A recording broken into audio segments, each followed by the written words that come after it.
Hello guys, welcome back to my another video ಅಂತ ಹೇಳ್ತಾ, ಇನ್ನೂ ಯಾರ್ಯಾರು ನಮ್ಮ ಚಾನಲ್ಗೆ ಸಬ್ಸ್ಕ್ರೈಬ್ ಮಾಡಿಲ್ಲ, ಫಾಲೋ ಮಾಡ್ಕೊಳ್ಳಿ ಅಂತ ಹೇಳ್ತಾ ಬನ್ನಿ ವಿಡಿಯೋ ಅದೇ ಸ್ಟಾರ್ಟ್ ಮಾಡ್ಬಿಡೋಣ. ಮೊದಲನೇದಾಗಿ India versus south Africa first ಓಡಿ ಮ್ಯಾಚ್ ನಡೀತಾ ಇದೆ. ಎಲ್ಲಿ ಅಂತ ಹೇಳಿದ್ರೆ JSCC ಇಂಟರ್ನ್ಯಾಷನಲ್ ಕ್ರಿಕೆಟ್ ಸ್ಟೇಡಿಯಂ ಇನ್ ರಾಂಚಿ.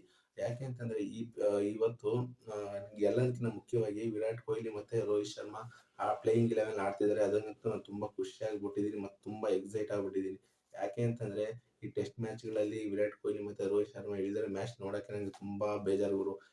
ಬೇಜಾರು ಎಲ್ಲ ಹೋಗ್ಲಿ, ಮ್ಯಾಚ್ ಮೇಲೆ ಮ್ಯಾಚ್ ಸೋಲ್ತಿದ್ದಾರೆ.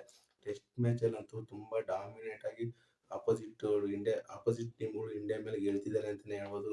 ಏನು ರೀಸನ್ ಅಂತಂದ್ರೆ ವಿರಾಟ್ ಕೊಹ್ಲಿ ಮತ್ತೆ ರೋಹಿತ್ ಶರ್ಮಾ ಇಳಿದಿರೋದಂತ ನಾನು ಮೈನ್ ಹೇಳ್ತೀನಿ ಗುರು. ಈ ನಿಮಗೆ ಗೊತ್ತು ತಾನೆ, ವಿರಾಟ್ ಕೊಹ್ಲಿ ಮತ್ತೆ ರೋಹಿತ್ ಶರ್ಮಾ ಅವರು ಇದ್ದಾಗ ಯಾವ ತರ ಇಂಡಿಯಾನ ಸೋಲ್ಸ್ಬೇಕಂತಂದ್ರೆ ಎಷ್ಟು ಕಷ್ಟ ಬೀಳ್ತಿದ್ರು. ಆಸ್ಟ್ರೇಲಿಯಾ ಟೀಮ್ ಆಗಲಿ, South Africa team India whitewash ಮಾಡಾಗಿದೆ ಗುರು. ಅದು ಹೋಮ್ ಸೀರೀಸ್ ಅಲ್ಲಿ ಯಪ್ಪ ಸಿಕ್ಕಾಪಟ್ಟೆ ಬೇಜಾರಾಗಿದೆ ಗುರು ನನಗಂತೂ. ಬಿಡಿ ಹೋಗ್ಲಿ, ಅದು ಆಗೋಗಿದೆ. ಇವತ್ತಿನ ವಿಚಾರಕ್ಕೆ ಬಂದ್ರೆ ರೋಹಿತ್ ಶರ್ಮಾ ಮತ್ತೆ ವಿರಾಟ್ ಕೊಹ್ಲಿ ODI ಟೀಮಲ್ಲಿ ಆಡ್ತಿರೋದು ನನಗಂತೂ ಸಿಕ್ಕಾಪಟ್ಟೆ ತುಂಬಾ ಖುಷಿಯಾಗಿದೆ ಗುರು. ಅವರು ರನ್ ಹೊಡಿತಾರೋ ಬಿಡ್ತಾರೋ ಗೊತ್ತಿಲ್ಲ, ಒಟ್ಟಾರೆ ಅವ್ರು ಪ್ಲೇಯಿಂಗ್ 11 ಅಲ್ಲಿ ಆಡ್ತಿದ್ದಾರೆ ಅಂತಂದ್ರೆ ನನಗಂತೂ ತುಂಬಾ ಖುಷಿ ಇದೆ. ನಿಮ್ಗೆ ಏನ್ ಅನ್ಸುತ್ತೆ ಕಮೆಂಟ್ ಮಾಡಿ, ವಿರಾಟ್ ಕೊಹ್ಲಿ ಮತ್ತೆ ರೋಹಿತ್ ಶರ್ಮಾ ಆಡ್ತಿರೋದ್ರ ಬಗ್ಗೆ. ಇನ್ನು ಎರಡನೇ ಪಾಯಿಂಟ್ ಬರೋದಾದ್ರೆ ಕರ್ನಾಟಕದ ಹುಲಿ, ಕರ್ನಾಟಕದ ಟೈಗರ್ KL ರಾಹುಲ್ ಈ ODI ಸೀರೀಸ್ ಅಲ್ಲಿ ಕ್ಯಾಪ್ಟನ್ಸಿ ವಹಿಸಿದ್ದಾರೆ ಅಂತಾನೆ ಹೇಳ್ಬೋದು. ನನಗಂತೂ ತುಂಬಾ ಖುಷಿಯಾಗಿದೆ ಅವರು KL ರಾಹುಲ್ ಕರ್ನಾಟಕದ ಪ್ಲೇಯರ್ ಅಂತ ಹೇಳ್ಕೊಳ್ಳೋದಕ್ಕೆ. ಯಾಕೆ ಅಂತಂದ್ರೆ ಸ್ವಲ್ಪ ಎಲ್ಲೋ ಒಂದ್ ಕಡೆ KL ರಾಹುಲ್ ಮೇಲೆ ಸ್ವಲ್ಪ ಪ್ರೆಷರ್ ಇದೆಯಾ ಅಂತ ನನಗೆ.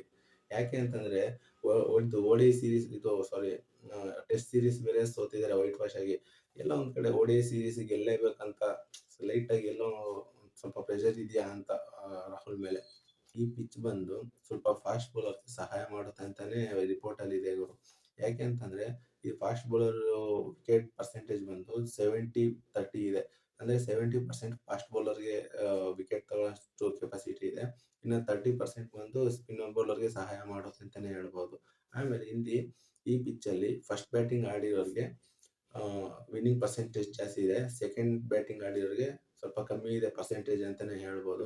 ಇನ್ನು ಮುಂದೆ ಈ ಮ್ಯಾಚ್ ಬಂದು ಜಿಯೋ ಹಾಟ್‌ಸ್ಟಾರ್ ಅಲ್ಲಿ ಪ್ಲೇ ಆಗುತ್ತೆ. ಜಿಯೋ ಹಾಟ್‌ಸ್ಟಾರ್ ಅಲ್ಲಿ ಹೋಸ್ಟ್ ಮಾಡ್ತಿದ್ದಾರೆ. ಮತ್ತೆ ಸ್ಟಾರ್ ಸ್ಪೋರ್ಟ್ಸ್ ನೆಟ್ವರ್ಕ್ ಅಲ್ಲೂ ಬರುತ್ತೆ ಅಂತಾನೆ ಹೇಳ್ಬೋದು. ಮ್ಯಾಚ್ 1:30 ಮಧ್ಯಾಹ್ನ 1:30 ಇದೆ ಅಂತಾನೆ ಹೇಳ್ಬೋದು. ನನ್ನ ಪ್ರಕಾರ ಪ್ರಾಬಬ್ಲಿ ಪ್ಲೇಯಿಂಗ್ 11 ಈ ತರ ಇದೆ ಅಂತಾನೆ ಹೇಳ್ತೀನಿ. ಫಸ್ಟ್ ರೋಹಿತ್ ಶರ್ಮಾ ಬರ್ತಾರೆ ಓಪನಿಂಗ್ ಸ್ಲಾಟ್ ಅಲ್ಲಿ. ನೆಕ್ಸ್ಟ್ ಅವ್ರ ಜೊತೆ ಯಶಸ್ವಿ ಜೈಸ್ವಾಲ್ ನೋಡ್ತೀನಿ. ಮೂರನೇದು ಬಂದು ವಿರಾಟ್ ಕೊಹ್ಲಿ ಸ್ಪೇಸ್ ನ ಯಾರಾದ್ರೂ ರಿಪ್ಲೇಸ್ಮೆಂಟ್ ಮಾಡಕ್ಕಾಗುತ್ತಾ ಅವರು? ಅದು ನಂಬರ್ 3 ಅಲ್ಲಿ ಆಗಲ್ಲ, ಅದಕ್ಕೆ ವಿರಾಟ್ ಕೊಹ್ಲಿ. ನಾಲ್ಕನೇದು ಬಂದು KL ರಾಹುಲ್ ಬರ್ತಾರೆ. ಐದನೇದು ಬಂದು wicket keeper batsman Rishabh Pant ಬರ್ತಾರೆ. ಇನ್ನು ನೆಕ್ಸ್ಟ್ ಆಲ್ರೌಂಡ್ ಕ್ಯಾಟಗರಿಯಲ್ಲಿ ನಾನು ನಿತೀಶ್ ಕುಮಾರ್ ರೆಡ್ಡಿ ಆಗ್ತಾ ಇದ್ದೀನಿ. ಅದಾದ್ಮೇಲೆ ನೆಕ್ಸ್ಟ್ ರವೀಂದ್ರ ಜಡೇಜಾ ಬರ್ತಾರೆ. ನೆಕ್ಸ್ಟ್ ವಾಷಿಂಗ್ಟನ್ ಸುಂದರ್ ಬರ್ತಾರೆ. ಅವ್ರು ನೋಡಿದ್ವಲ್ಲ ಅವ್ರ ಕೇಪಬಿಲಿಟಿ ಯಾವ ತರ ಇದೆ ಆಸ್ಟ್ರೇಲಿಯಾ ಸೀರೀಸ್ ಅಲ್ಲಿ.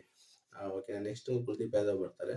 ಅದಾದ್ಮೇಲೆ ಫಾಸ್ಟ್ ಬೌಲಿಂಗ್ ಕ್ಯಾಟಗರಿಲಿ ಬಂದು ಹರ್ಷಿತ್ ರಾಣಾ ಬರ್ತಾರೆ. ಮತ್ತೆ ಹರ್ಷದೀಪ್ ಸಿಂಗ್ ಹಾಕೋತೀನಿ ಗುರು ನಾನು.